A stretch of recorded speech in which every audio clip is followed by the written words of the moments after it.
សួស្តីបងប្អូនវ័យជំទង់និងយុវជនទាំងឡាយដែលជាអ្នកគាំទ្រអេបសុខភាពយុវជនអេបនេះត្រូវបានបង្កើតឡើងដើម្បីផ្ដល់ចំណេះដឹងដល់បងប្អូនជាយុវវ័យស្ដីពីការលូតលាស់របស់យុវវ័យសិទ្ធិសុខភាពបន្តពូជយុវវ័យការបង្ការខ្លួនពីការរំលោភបំពានផ្លូវភេទការបង្ការជំងឺកាមរោគការយល់ដឹងអំពី gender និងជំងឺអេដស៍រួមទាំងសេវានានាដែលបងប្អូនអាចរកបាននៅព័ត៌មានពេញលេញនិងប្រកបដោយទំនុកចិត្តនៅផ្នែកទី1នេះបងប្អូនពិតជាចង់ស្វែងយល់ពីភាពប្រែប្រួលវ័យជំទង់របស់ខ្លួននិងរបៀបថែទាំសុខភាពក្នុងវ័យនេះវ័យជំទង់មានការលូតលាស់លឿននៅអំឡុងពេលពេញវ័យការលូតលាស់នេះធ្វើឲ្យមានការប្រែប្រួលកត្តាជីវសាស្ត្រផ្នែកខាងក្នុងនិងផ្នែកខាងក្រៅដែលជំរុញឲ្យមានការប្រែប្រួលអារម្មណ៍និងអាកប្បកិរិយាផងដែរការស្គាល់ខ្លួនឯងការគ្រប់គ្រងខ្លួនឯងការធ្វើអនាម័យជាប់ជាប្រចាំនិងការស្វែងរកសេវាព្យាបាលត្រឹមត្រូវទាន់ពេលវេលានាំឲ្យបងប្អូនជៀសផុតពីកត្តាគ្រោះថ្នាក់នានាការប្រែប្រួលរាងកាយខាងក្រៅរបស់ក្មេងស្រីមានដូចជា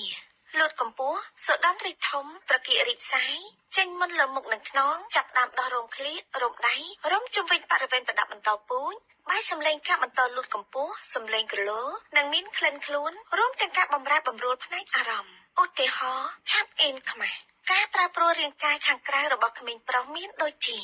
លូតកម្ពស់ចាប់ដើមដោះរោមឃ្លៀករោមដៃរោមជុំវិញបរិវេណប្រដាប់បន្តពូជដុសពុកមាត់ពុកចង្កាសម្លេងក្រឡូមានគ្រាប់ពននៅកស្មាទ្រូងរីកធំកើតមុនលើមុខនិងខ្នងលឹងនិងពងស្វាលូតលាស់ធំនិងក្លិនខ្លួនរួមទាំងការបម្រែបម្រួលផ្នែកអារម្មណ៍ឧទាហរណ៍ឆាប់ខឹងការប្រែប្រួលរាងកាយខាងក្នុងរបស់ក្មេងស្រីមានដូចជាអូវៈបង្កើតមេជីវិតញីអាចបង្កកំណើតបានមេជីវិតញីចាប់ដើមទុំហើយចាក់ចេញពីកន្សោមពងញីសុបិនសាមការបញ្ចេញមេជីវិតញីទឹករំអិល